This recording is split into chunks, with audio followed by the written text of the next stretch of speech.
I hope my voice I hope my voice is clear to you. Somebody has asked in a private message not long ago, but since I've been working for quite a while, and so I didn't get around it. However, it is very important that we look into it, and we find a rather clear picture that what is receptivity.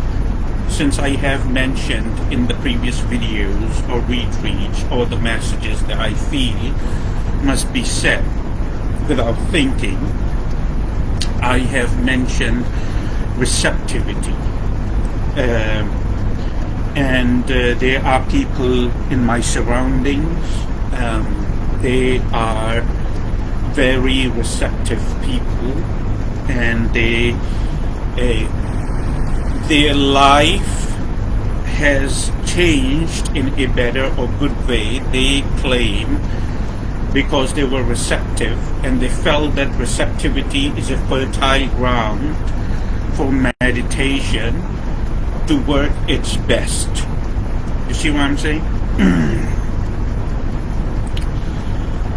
So this particular person asked me that how I become receptive, because meditation doesn't seem to work for me. So you need to, as we are starting here, we are going to look into it together.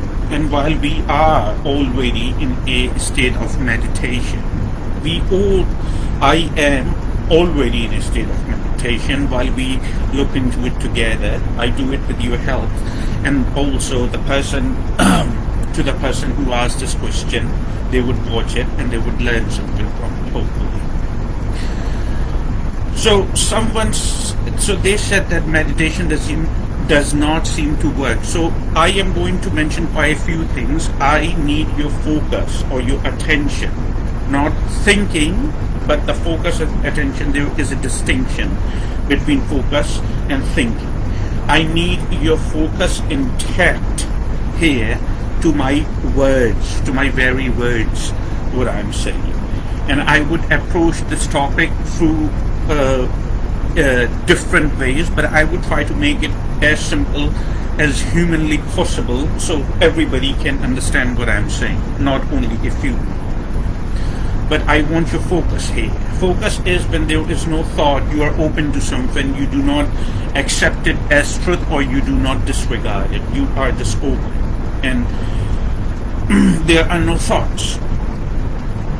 So this person said that meditation doesn't seem to work for me. As a matter of fact, I will respond to that meditation works for every human being equally.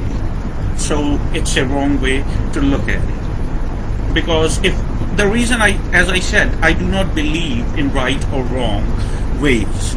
You have heard of Maulana Jalaluddin Rumi, or simply known as Rumi in West.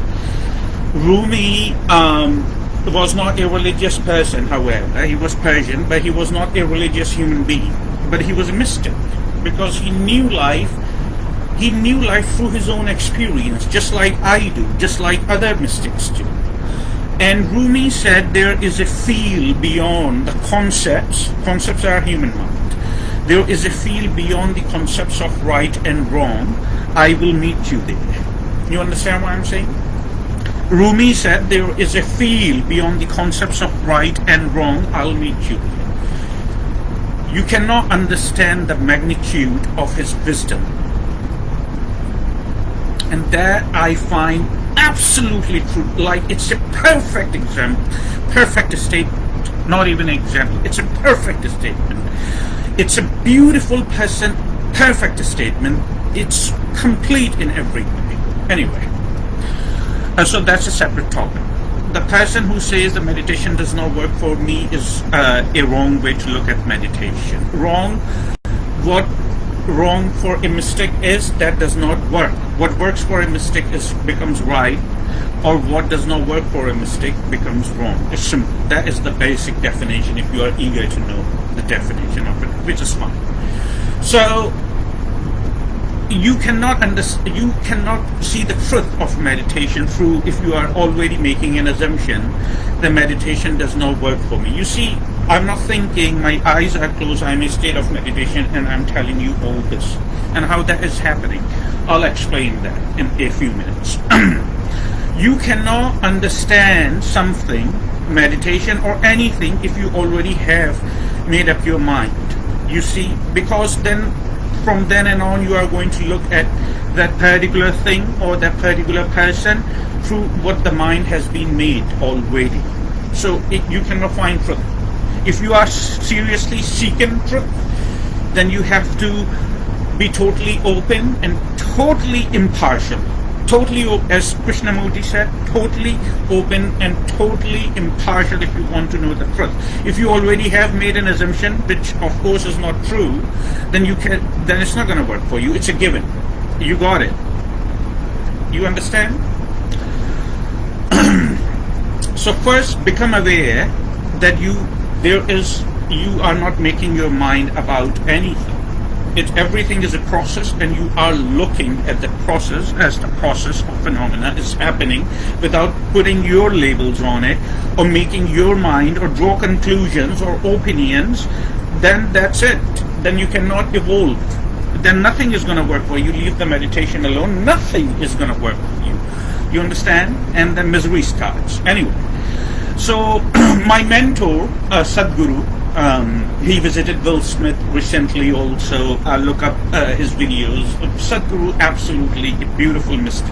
And I learned tremendous amount of truth from Sadhguru. So in one of his videos or retreats, he was present over there, and somebody stood over there in the audience, and they actually stated a question. The question is, I have tried everything. This person was actually crying out, which is fine. There is no judgment about it, but I'll get to it why I am mentioning that. So this person stood and said, I have tried everything, Buddha, Jesus Christ, or Krishna, or this, but I don't seem to find the truth. So Sadhguru stopped him, this person, or her. Sadhguru stopped this person right then and there, said, whoa, wait, let's not draw conclusions that you have tried everything. First of all, if you tried, or if you fully understood a single statement, I'm not talking about the entire life, I'm talking about a single statement. If you fully understood of Ramakrishna or Jesus Christ or Buddha, you would literally become, it would bring tremendous amount of clarity in you, and you would become wiser if you fully understood to its very core. Okay, but since of course you are not receptive, the ground is not fertile, so that's why you are saying it doesn't seem to work for you. You see the answer? It's a great answer, and now we are going to look into the answer. So if you or anyone who is listening, blessings to the listener and blessings to the speaker, and anyone who is listening and trying to find truth, they need to understand it's not an expedite process to find truth and to find wisdom, or in other words to get enlightened. It's not an expedite process. You cannot you can expedite the process by making efforts, but it's not a drive-through enlightenment. You understand what I'm saying? It's not a drive-through enlightenment. Oh, I'm in a hurry, I want to get enlightened, so let's go through the drive-through. No, come on, nonsense. You need to look into the things, that what it really means to get enlightened, or what is meditation, and how you become receptive, so we can answer your confusion. And it's important to clear things. It's important for me to clear things for you. It's a great thing you ask questions, even if you want to remain anonymous, but it's fine with me. But as long as you are asking questions, you are seeking something. And if you don't ask questions, I'll raise the questions for you, and I'll answer those questions. But I receive questions every now and then, and it's a common thing, and which is fine. Anyway, so it's not that I have read Ramakrishna or Jesus Christ or Buddha, but none of them seem to work for me. I cannot find truth or wisdom. Of course you can not, because your ground is not fertile, because you are not looking the entire picture. You have already made your mind that I want to get something, and I want to get something now. It does not happen. Okay, first of all, what is wisdom? You see, first of all, what is wisdom? Wisdom is common sense. As my mentor Don Miguel Ruiz says, the wisdom is common sense. Wisdom is not an experience which would happen to you in a timely fashion and it's going to leave you in an altered state. You understand what I'm saying now? Wisdom is not that. Wisdom is common sense. Common sense means it's given to everybody equally. There is no distinction or discrimination in wisdom. But how can you not feel wise? Unfortunately, why do not you feel wise? Because it's cluttered. So that's why it takes time and effort. I remember mentioning Sri Yoga Ananda, that he said that if you want to bring a change, then you have to put efforts.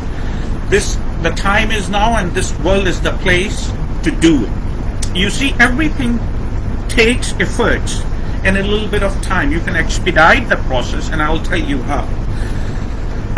Anyway, so what the wisdom is not seen. Unfortunately, you cannot feel the wisdom within you, because there is a lot of cluttering there, a huge, a tremendous amount of cluttering, because you are banded. Remember that you are banded with a lot of things, and then you think those, and you are identified with a lot of things, and there are things that are happening rapidly because you are not self-aware of yourself. The more self-awareness in you, the more clarity is in you. So that's why you cannot see the common sense of wisdom. Wisdom is always there, is given to each one of us equally. Please know that and remember. Okay? Anyway, so it's cluttered. It's cluttered by everything which has been told to you, and you accept it as normal, and you accept it as it is going to work for you, and you accept it as truth. Something which is not true, if you accept it as truth, then you cannot be wise. You have to challenge every single thing what has been handed to you, whether it is going to work for me or it is not going to work for me. You have to challenge. It's not a matter of morality, or it's not a matter of right or wrong. Whatever is going to work for you becomes right. Whatever does not work for you becomes wrong. Most of the things we are doing does not really work for us, and then we say that we are not wise. For instance, if a person, I would give you an example, it's a very generic example. If a person is drinking all the time, alcohol, it's a very, all the time, and they are saying, of course, when they are drinking excessively, so all the time, so everything looks good, but that's experience depends on a lot of effort, and the person pays the price for it, because their body is going to damage. If they're drinking all the time, there's no way. The body is going to damage absolutely. So of course it's not going to work. And as a matter of fact, it's bringing negative consequences. And then they sit all the time on internet or media, and they look through the memes, and they read the memes of spirituality, spiritual people, whoever they idealize, and they post those memes, and they think that they are heading towards enlightenment. As a matter of fact, they are not heading anywhere. You understand what I'm saying? As a matter of fact, they are not heading anywhere. They are going in a circle. You see? They are going literally in a circle. They are not heading anywhere, unfortunately. And they are thinking they are living in an illusion. So things like that, if you think that you do this and you would become enlightened or wise, you can read some of the wise words, but that's something else. That is not your life experience. You see, what a mistake is, I wouldn't even talk about myself, but if I take myself from even the situation, the body and mind, I see that that is what I essentially am, has made it my living experience, the wisdom I have made, and I had to work really hard to get here. In last 10 years, my entire life literally my entire life unfolded a lot of karma from previous life, which I recognize now. In last 10 years specifically, my life went through a lot of transformation. What you see here, if you like it, it did not happen. What you see here, if you like it, it did not happen in an expedite drive through enlightenment or being wise. It takes tremendous amount of effort and clarity in you to see what am I doing with the life I'm living. And then you do physical practices a little, which is meditation, and then you also make it a lifestyle. I gave you an example not long ago, an addiction, and you are living in an illusion that you are heading towards spirituality. No, you are not. As a matter of fact, you are damaging your body by using a substance excessively, unfortunately. Okay, that's number one. So that's not practical. It does not work. Okay, two is basically that most of the humans, or an average person, most of the humans, I'm not saying all of them, I'm saying most of the humans, or an average person, lives in all the time in friction, all the time lives in friction, and all the time lives in a psychological drama. And as long as the psychological drama, friction, the distinction, the discrimination quality remains in you, you cannot be wise, nor meditation is going to work. You understand? No matter, even if you try to do the right sitting, there are angles basically I sit. I just do not sit like, oh, I'm going to sit. There are angles which are given to me. There are angles I sit. I move my body when I sit. I sit still. But I sit in a particular position and I maintain it sometimes for minutes and sometimes literally for hours in a certain position. And then I look at my breathing pattern or what's going on within. These are certain positions which I'll show you. But I'm giving you an example right now that even if you maintain the certain position for the meditation and you did the breathing thing even right, but as long as there remains discrimination within you, as long as you have two eyes for creation, then you cannot be wise. If you have to put, these are all the efforts that these are all the efforts that we are putting towards being wise, so we can live in peace. The more wiser you are, the more you live in peace. You understand? When there is a friction in your mind, when there is a distinction in your mind, when you have one eye for Mr. Smith and you have other eye for Rita, and you have this eye for Yaz or whoever. You see what I'm saying? Like what you are doing basically, and what you are not even realizing, that you have titled these people according to their looks, you have titled these people according to a background of how they speak, and you look through all the time as soon as that person or the being appears in your awareness. That's what you do. And when, as long as that remains in your awareness or in your memory, you cannot be wise, nor you can attain any peace or happiness. You would do the right practice even through the meditation, or you would bring your body onto that, but it would just it would dissipate very rapidly. You see what I'm saying? It would dissipate very rapidly. It would just go away. It would fade away very rapidly. So again, you are going in circle. You are basically going in a zero. The result remains zero. You are going on a like a zero.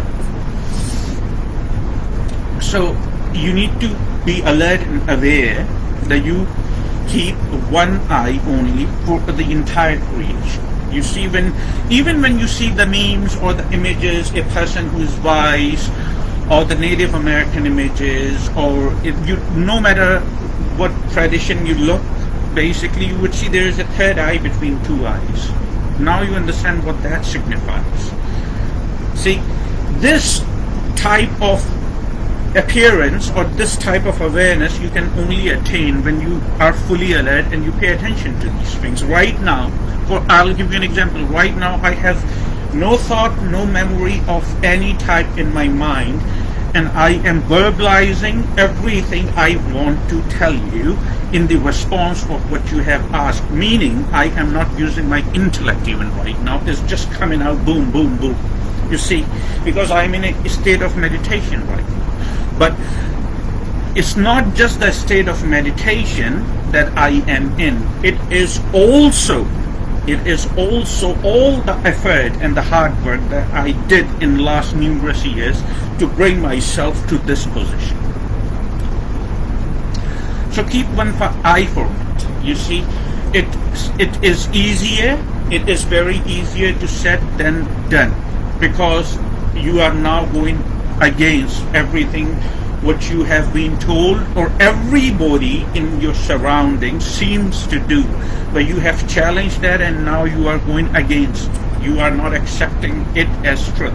So it seems like a workout. It seems like an extremely hard work that you are doing when you do that. So we can also look into it a little more further, profoundly, so you feel more clear that, okay, I feel myself well equipped to make it a living experience. Just for an example, when in your mind, again, a thought rises, or a thought has risen that put this person according to a certain title, or put this person in a certain cage, in a certain title, and then from now on, it means that you are of course going to judge that person. You are going to judge that person on the behalf of their color, or their race, or how they speak, and how good or bad they speak. All these are all distinctions, and these are all judgments. And when you are looking through all this to that person, there is no way you can be happy, because you are constantly in a process of thinking. The person is even, that words coming out from the person, but all you can pay attention, sadly, is how the person is speaking, or what color of skin the person is, and why this person is speaking in that manner, why this person does not speak in the way I desire this person to speak. Of course, you are not God. That's not going to happen. The person is never going to speak. And then you become all the time in conflicts in your mind, and they reflect in you. You see, I see human all the time around me. It's not a judgment. You see, it's so clear. I can see through you. You see, I can see through you when you talk to me. I know more about you than you know about yourself. Don't you see that? Because if this lifestyle, non-judgment lifestyle, no distinction or discrimination lifestyle, was a living experience for you, then how come it's not reflecting? There is no way. It cannot be missed. If it is a living experience, it cannot be missed. It's not an assumption, it's a real reality right there. It cannot be missed. It would the divinity would automatically reflect in you when you talk to somebody or how you relate to somebody. It would reflect, but it does not. I have not seen people in which or who it would reflect in their communication when they are talking to. It's a reality. Because you are already so self-occupied. There is a friction, there is always a conflict in your awareness, always a conflict.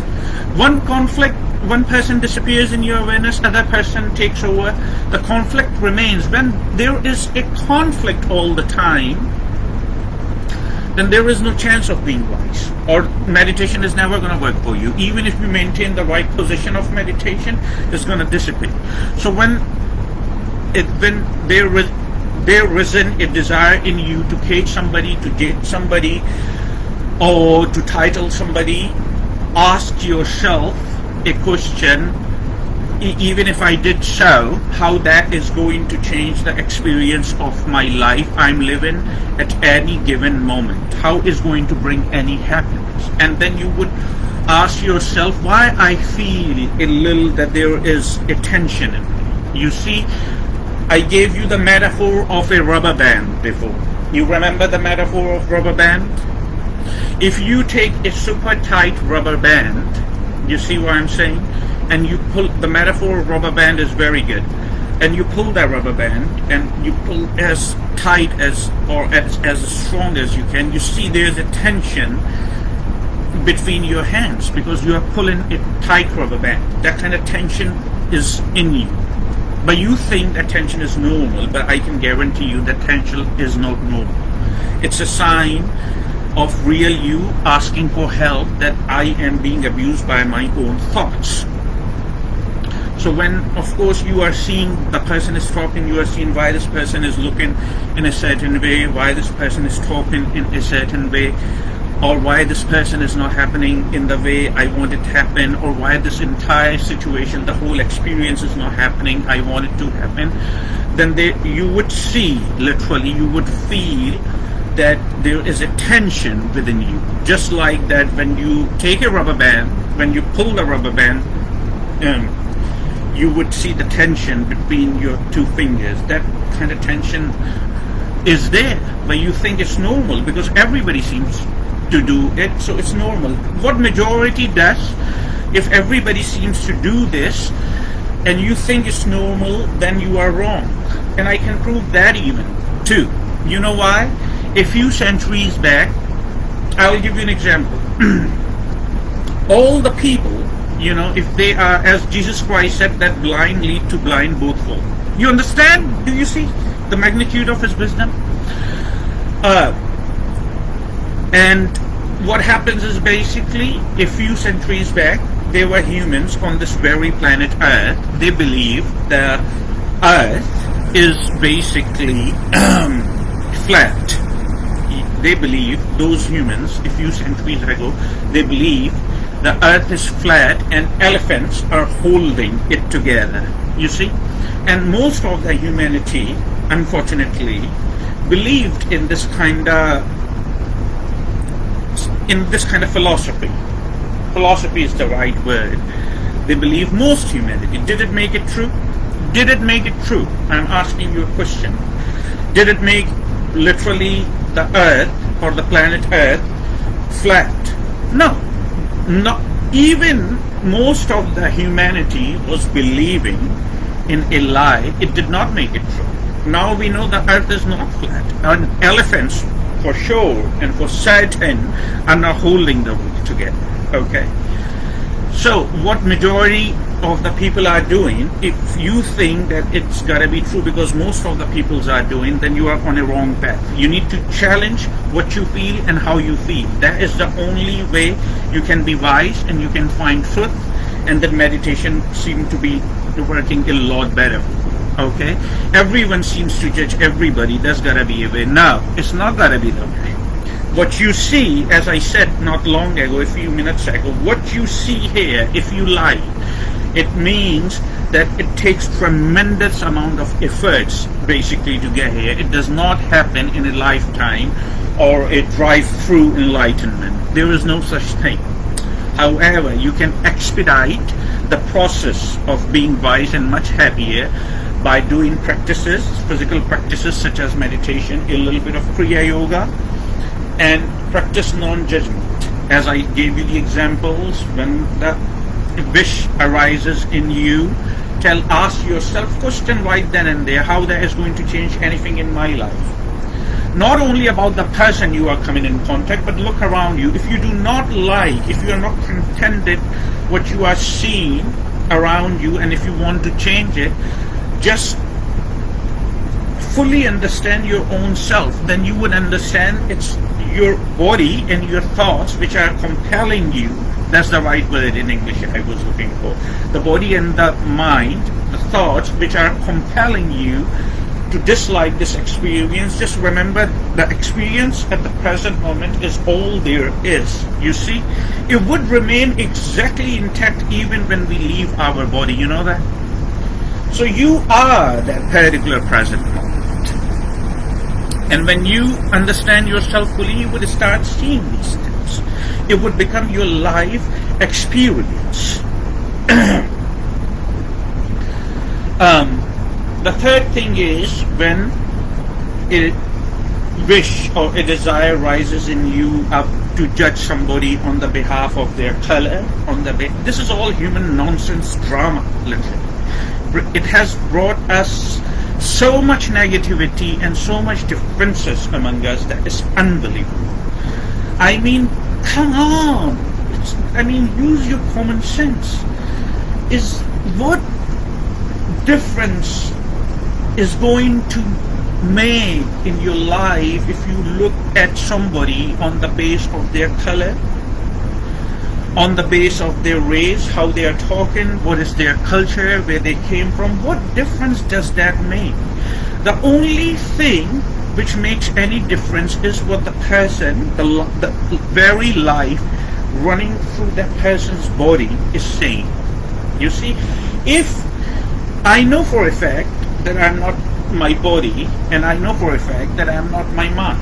If somebody says you look in a certain way, it has no significance for me. As I mentioned, that if you remember and you pay attention to my words, which I'm sure you do, and it's a great thing, I mentioned in a video, the previous video or the video before, that I know for a fact that I am not going to respond to that in an aggressive manner, because what the person is telling me that I look in a certain way is a lie.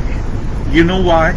Because tomorrow, and I know for a fact I'm not my body, and I know for a fact I'm not my thoughts or mind, the combination of thoughts and images, I'm not that. So tomorrow, when I leave this body, there is something which survives. It's a given. You see, when I leave this body, there is something very, very significant that survives, and that never dies. And it lives on in different states and different forms. I'm not going to get into it, however, I know. But I'm not getting into it right now. It's not the topic we are discussing here. That something which survives the bodily demise has no color, has no race, has no gender, has no family background, has no family, has no relations, that which survives. So something which is not going to survive and something which is going to survive, which is real, or which you should pay or bank is the right word, which you should pay more attention or bank. Which one is the one which worth it? I'm asking you a question.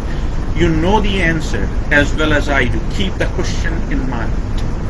You are not going to bank, or you are not going to put tremendous amount of effort on something which would run its course and after that it would dissipate, which is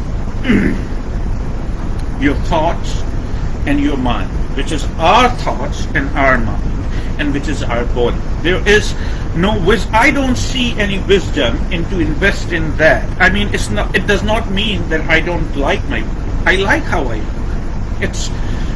not with arrogance. Arrogance is a nonsense. You understand what I'm saying? Arrogance is, I'm using a distinction in my mind to compare myself to others, and if I like what I see, then I become arrogant. That's arrogance. You see that how rapidly everything happens. I have tremendous focus on myself. I like it because it looks fine to me. I do not go around and compare my color or how I look to other people. It's not necessary for me. It serves no purpose. It is not practical. It's foolish. You understand? That's why I'm not arrogant. There is no need for me to be arrogant. If what I say, it has a truth in it, it has wisdom, it has any type of weight, it will resonate through your body. You see? Truth is silent. You see?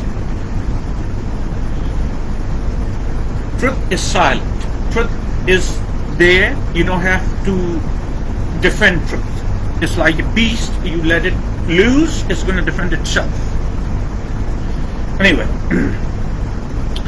so I do not bank on something. I like it, and of course I like it. I try to nurture my body. I try to clean my body every day as I nurture my body. I actually give thanks to my body, because what I essentially am, the body is carrying that everywhere. You see, body is serving a tremendous purpose. Without this body, I know I cannot communicate with you, or I cannot relate with you. But with the body, I communicate and I relate with you. Anyway, so there is the difference between arrogance and what really is your body. You like your body, you nurture your body, you cherish your body, but you know, you have the alertness and you have the awareness in your mind that this body is subject to change, and it would happen. That's how nature is. Nature does not understand your likeness or arrogance. You understand? Nature does not know these things. Nature has no comprehension of your arrogance or how you look. Nature has no comprehension. Nature is not interested in that. It's a very powerful force, basically, which is not interested in that. But I know for a fact that tomorrow all these thoughts, the mind and the body is subject to change. That's how nature is, and tomorrow I know for a fact that I would shed. But there is something that would remain and that would further progress. How it would further progress? It would further progress based on the very ground or based on the very experience of life I'm generating right now through myself. It would progress through that, which you can understand as karma.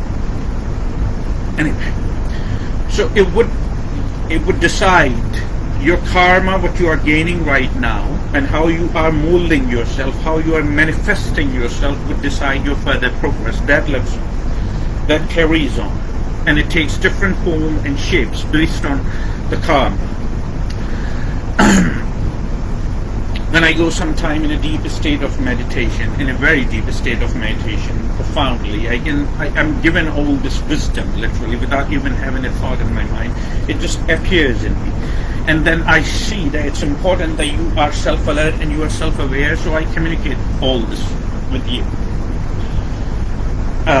So I bank and I put my attention and my focus to which would survive after when my body shifts, when life runs its course through this body, and nature and life, the very life decides in my body to leave this body because body has become feeble or any number of reasons.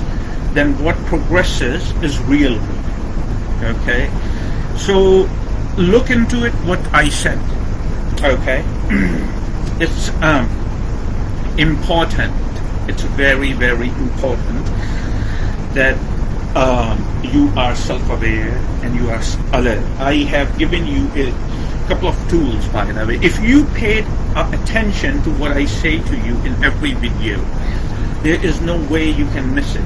That what I'm saying to you. I have given you a couple of tools. How meditation would work for you is when you change the entire picture from the very core. You understand? Not like, for instance, if everything in creation which is manifesting in nature is alive. You know that, right? So what happens is a tree, for instance, has got some kind of disease, and